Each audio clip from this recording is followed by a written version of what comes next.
Hello 6 standard students, आज हम हमारा साइंस का 5th चैप्टर देखेंगे, सेपरेशन ऑफ सब्सटेंस। हम पिछले चैप्टर में हमने देखा कि अलग अलग मटेरियल होते हैं, ऐसे इस चैप्टर में हम देखेंगे कि सब्सटेंस को कैसे सेपरेट किया जाता है। तो इसमें हम हमारे डेली लाइफ में बहुत कुछ यूज़ करते हैं ऐसे जिसमें हम अलग अलग उसे हम सेपरेट करते हैं। जैसे कि अब कुछ रोटी बनाना रहता है तो देखा होगा कि मॉम्स जो हमारी मम्मी है वो घर में बनाते हैं तो रोटी का जो आटा होता है उसमें से भी वो पहले सेपरेट करके निकालते हैं। उससे पहले जो वो आटा बनाने के लिए भी वो गेहूं में से वो लोग जो भी वो ग्रेन्स के जो पार्टिकल होते हैं उससे भी वो लोग सेपरेट करके निकालते हैं। ये सारी चीज़ें क्या किस में आ जाती है, सेपरेशन में आ जाती है। तो उसका अलग अलग प्रोसेस होता है, वो हम इस चैप्टर में देखेंगे। हम अभी देखेंगे कि मेथड कौन से हैं सेपरेशन के, अलग अलग मेथड। पहला मेथड होता है हैंड पिकिंग। हैंड पिकिंग तो देखा होगा सबने कि हाथ से जो भी बड़े बड़े मटेरियल है जैसे कि इम्प्योरिटीज, जैसे pieces of dust, stone, husk यानी छिलके होते हैं वीट में, पल्सेस में, ये सारी चीज़ें को हैंड से निकाल के अलग किया जाता है। उस प्रोसेस को क्या कहते हैं, हैंड पिकिंग। ये घर पे देखा होगा कि मम्मी जो है वो राइस या तो वीट में से निकालते होंगे, तो सबने देखा होगा। यहाँ पे पिक्चर में भी दिया है hand picking process. Second process क्या होता है, थ्रेसिंग। अब ये थ्रेसिंग प्रोसेस क्या होता है, देखा होगा कि जो बंडल्स होते हैं वीट के या तो पैडी के स्टॉक्स, फील्ड में हार्वेस्टिंग होने के बाद स्टॉक्स जो है वो ड्राई किए, उसे पहले सुखाया जाता है। जो विधान आता है उसे सुखाया जाता है सन के पास, और जो ग्रेन को सेपरेट किया जाता है उसमें से। और जो स्टॉक में बहुत सारे ग्रेन जो सीड्स अटैच्ड होते हैं, तो बहुत सारे ग्रेन्स होते हैं, बहुत सारे फील्ड में देखा होगा कि फील्ड में कितने सारे होते हैं। तो फार्मर क्या एक एक सीड उसे एक एक निकाल सकते हैं? नहीं। तो उस चीज़ के लिए ये थ्रेसिंग प्रोसेस है। ये थ्रेसिंग जैसे कि देखो, अब हम मैंगोस या तो गुआवा ट्री से तोड़ रहे हैं, लेकिन ग्रेन सीड जो होता है वो बहुत ही छोटा होता है।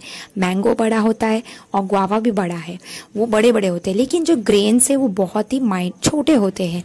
तो इतने छोटे हैं तो उसे ऐसे एक एक पिक करना इम्पॉसिबल है। बहुत सारे हैं तो इम्पॉसिबल ही है। तो इस प्रोसेस के लिए जो प्रोसेस इसे सेपरेट करने के लिए ग्रेन को स्टॉक में से, उसे कहते हैं थ्रेसिंग। अब इस प्रोसेस में क्या करते हैं, जो स्टॉक्स होते हैं ना उसे बीटन टू फ्री उसे पटका जाता है, मतलब मारा जाता है उस पर, जिसकी वजह से जो ग्रेन्स है वो उससे अलग हो जाते हैं। Sometime threshing is done with the help of bullocks. कभी कभी बुलक्स के मदद से होते हैं। अभी आजकल तो क्या हो गया है, मशीन्स भी आ गए हैं जिससे लार्ज अमाउंट पे थ्रेस जो है वो निकाला जा सकता है। अब नेक्स्ट हम देखेंगे विनोविंग प्रोसेस। अब ये विनोविंग प्रोसेस क्या होता है, जैसे कि अब यहाँ पे पिक्चर में ही दिया है, देखो विनोविंग प्रोसेस। इस मेथड में क्या होता है, जो भी कंपोनेंट्स ऑफ मिक्सर है उसे अलग करने के लिए विनोइंग में क्या किया जाता है, हैवियर सब्सटेंस जो होता है वो सेटल्ड हो जाएगा, और जो लाइटर कंपोनेंट है वो हवा की मदद से निकल जाएगा, हवा में उड़ जाएगा। जैसे कि ये देखो सूप कहते हैं इसे, उस पे वो ग्रेन्स को रखा गया है, जहाँ से हवा आ रही है वहां पे रखा गया है, और उस डायरेक्शन में जो भी एक है वो छिलका होता है जो ग्रेन का, वो सारा ऊपर उड़ जा रहा है, और जो ग्रेन जो भारी है वो नीचे आ जा रहा है, और जो हल्का हल्का है वो हवा में उड़ जा रहा है। इस प्रोसेस को हम क्या कहते हैं, विनोविंग प्रोसेस कहते हैं। ये जो विनोविंग प्रोसेस है ये मोस्टली कॉमनली फार्मर्स है ना, जो लाइटर हस्क पार्टिकल यानी उसमें जो छिलके टाइप होते हैं वो उसे अलग करने के लिए यूज किया जाता है। और जो भी ये हस्क पार्टिकल है वो विंड से उड़ जाते हैं, और जो भी ग्रेन है वो नीचे हीप के फॉर्म में, प्लेटफॉर्म में जमा हो जाता है विनोविंग प्रोसेस से।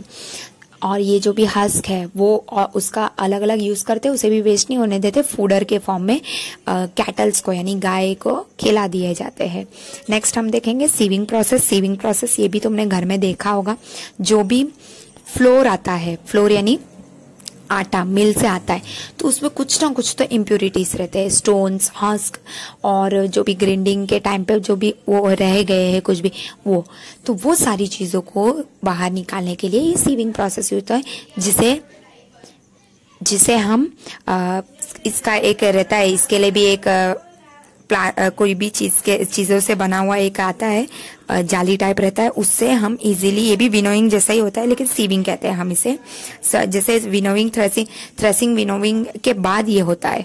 इससे सीविंग में से क्या होता है, बहुत ही छोटे से छोटे पार्टिकल्स भी रिलीज आउट हो जाते हैं। और ये सिर्फ आटा में ही नहीं यूज होता है, बड़े बड़े बिल्डिंग्स कंस्ट्रक्ट होते होंगे तब देखा होगा पेबल्स और स्टोन को सैंड में से रिलीज करने के लिए, निकालने के लिए वो लोग बड़े से एक छलनी जैसी होती है उससे वो लोग यूज करते हैं, जिससे मिट्टी जो है नीचे सेटल हो जाता है, जो भी बड़े बड़े पार्टिकल है वो उसी में रह जाता है। तो ये आटे में नहीं, अलग अलग चीजों में भी काम आता है। नेक्स्ट हम देखेंगे सेडिमेंटेशन, डिकेंटेशन एंड फिल्ट्रेशन। कभी कभी देखा होगा, अभी हर चीजें जो है वो जो भी हम प्रोसेस पीछे पढ़े, विनोविंग, थ्रेशिंग, हैंड पिकिंग, सबसे नहीं निकल सकता, कुछ पार्टिकल्स ऐसे अलग होते हैं। तो ये सारी जैसे कि राइस और पल्सेस को हम कुकिंग से पहले उसे वॉश धोते हैं मतलब, अब उसमें हम वाटर डालते हैं तो जो भी इम्प्योरिटीज है, डस्ट पार्टिकल, वो अलग हो जाता है। और जो भी इम्प्योरिटीज है वो ये जो now what will sink in the bottom, rice और डस्ट, वाई। अब देखा होगा कि राइस में जो भी डस्ट होता है वो ऊपर पानी में फ्लोट होने लग जाते हैं, क्योंकि वो हल्के होते तो वो पानी में ऊपर तैरने लग जाते। तो जो भी हैवियर कंपोनेंट है मिक्सर में सेटल डाउन हो जाता है, settles after water is added in it, वो प्रोसेस को हम क्या कहते हैं, सेडिमेंटेशन कहते हैं। और वो जो वाटर जिसमें डस्ट और डस्ट के साथ है रिमूव हो रहा है, उस प्रोसेस को हम क्या कहते हैं, डिकेंटेशन कहते हैं। अब ये जो ये मिक्सर है जिससे हम अलग अलग कर रहे हैं सेडिमेंटेशन एंड डिकेंटेशन से, ये जो भी प्रिंसिपल है, दो लिक्विड यूज होता है जो एक दूसरे से मिक्स नहीं हो रहा है, जैसे कि ऑयल एंड वाटर, ये एक एग्जाम्पल लिया है यहाँ पे। तो इसमें जो लिक्विड अलो कर, देखो ऑयल और वाटर डालोगे तो तुमने सब देखा होगा कि जो वाटर है वो नीचे ही रहेगा, ऑयल जो है वो ऊपर ही फ्लोट होता रहेगा। अब नेक्स्ट हम देखेंगे फिल्ट्रेशन प्रोसेस। फिल्ट्रेशन प्रोसेस क्या होता है, जिस मेथड में हमें जो भी इम्प्योरिटीज है अलग से वो निकल के आ जाएगी, वो प्रोसेस को क्या कहते हैं, हम फिल्ट्रेशन प्रोसेस कहते हैं। फिल्ट्रेशन प्रोसेस के लिए हम कोई भी एक क्लॉथ भी ले सकते हैं, या तो फिर फिल्टर पेपर भी आता है, लैब्स में, लैबोरेटरी में यूज होता है फिल्टर पेपर। एक पेपर होता है जिसमें वो जो भी इम्प्योरिटीज है वो अटैच, जो भी इम्प्योरिटीज है वो इसमें आ जाते हैं और हमें क्लीन सॉल्यूशन मिल जाता है। अब नेक्स्ट हम देखेंगे इवापोरेशन। इवापोरेशन सबको पता होगा, जो भाप के फॉर्म में वाटर का रिलीज आउट होना। ये हम नॉर्मली एक अगर पानी भी गर्म करेंगे एक बर्तन में तो हम देख सकते हैं कि उसमें अगर उसे हम ढक देंगे तो टाइनी ड्रॉपलेट्स उसके ढक्कन में हमें देखने को मिलेंगे। वो सारी चीजें क्या होती है, वो इवापोरेशन होते हैं, वेपर फॉर्म में हो जाता है वाटर। जो प्रोसेस में पानी वेपर के फॉर्म में हो रहा है उसे वेपराइजेशन कहते हैं। और ये जो वेपराइजेशन है वो जहाँ वाटर है वहां देखने को मिलेगा। और ये वेपराइजेशन सिर्फ बर्तन में ही नहीं, सी में भी देखा होगा कि सी का वाटर हमने पढ़ा था कि वाटर साइकिल में देखा होगा, सी का वाटर ऊपर जाता है इवापोरेट होके, फिर हमें रेन मिलता है ऐसे। लेकिन हमें सॉल्ट जो मिल रहा है सी में से, सी वाटर में से हमें सॉल्ट मिलता है। तो ये जो भी है वो भी ये इवापोरेशन के प्रोसेस से, सी का जो वाटर रहता है उसे एक जगह ऐसे इकट्ठा किया जाता है और उसमें इवापोरेशन से जो भी पानी है वो भाप बन के ऊपर चले जाता है।